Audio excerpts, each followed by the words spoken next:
পাবনায় নন ইউরিয়া সারের কৃত্রিম সংকট সৃষ্টি করে বেশি দামে সার বিক্রির অভিযোগ কৃষকদের। দাম বৃদ্ধির জন্য খুচরা ও পাইকারি বিক্রেতারা একে অন্যকে দোষারোপ করলেও সংকট নেই দাবি কৃষি বিভাগের। রবি মৌসুমের শুরুতেই সারের এমন সংকটে বিপাকে পড়েছেন কৃষকেরা। প্রতিকারের দাবিতে করছেন বিক্ষোভও। পাবনা থেকে রিজবিজয়ের রিপোর্ট, ক্যামেরায় ছিলেন মিলন মাহমুদ।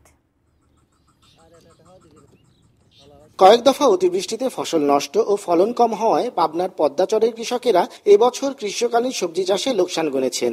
ক্ষতি পুষিয়ে নিতে এখন চলছে আগাম শীতের সবজি ও মুড়ি কাটা পেঁয়াজ চাষের প্রস্তুতি। এমন সময়ে কৃষকের প্রয়োজনীয় ডিএপি, এমওপি, টিএসপি সারের কৃত্রিম সংকট দেখিয়ে বাড়তি দামে সার বিক্রি করছে অসাধু ব্যবসায়ী সিন্ডিকেট। আরএফএল উডিটোর বাঁকা হয় না, ফাঁকা হয় না, আর ভাঙা এক কথায় অসম্ভব। কেতাবি পরিসংখ্যানে কৃষি বিভাগ সারের সংকট নেই জানালেও বাজারের চিত্র ভিন্ন। সুজানগর বাজার, চরতারাপুর, দুবলিয়া সহ কৃষি প্রধান গ্রামগুলোতে বাড়তি দাম ছাড়া মিলছে না সার। বাজার থেকে উধাও বাংলা ডিএপি। বিএডিসি ডিএপি সার পাওয়া গেলেও কিনতে হচ্ছে বস্তা প্রতি 400 থেকে 500 টাকা বেশি দামে। কৃষি বিভাগ ও প্রশাসনের কর্তাদের জানিয়েও প্রতিকার না পাওয়ায় বাধ্য হয়ে প্রতিবাদ কর্মসূচি নিয়ে রাস্তায় নেমেছেন চাষিরা। এই আমাতায় যে তো কিছু মাথায় রাখি উড়া বাসে, তাহলে আমরা যদি না বাসি উড়া বাসি কি করি?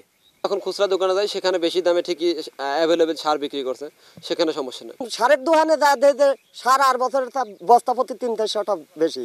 আমাদের দাবি এই কৃষি নির্ভরশীল সচ্ছলতা আনতে হবে। কৃষকের অভিযোগের সত্যতা মিলল সারের দোকানেও। সরকার নির্ধারিত ভর্তুকি মূল্যে ডিএপি সারের কেজি প্রতি দর 21 টাকা হলেও বিক্রি হচ্ছে 28 থেকে 30 টাকায়। খুচরা দোকানি বাড়তি মূল্যের কথা স্বীকার করলেও বেমালুম অস্বীকার করলেন এই ডিলার। ডিলার কাছে সার কিনি বেশি দামে, আমরা বেশি দামে বিক্রি করতে হচ্ছে আমাদেরকে।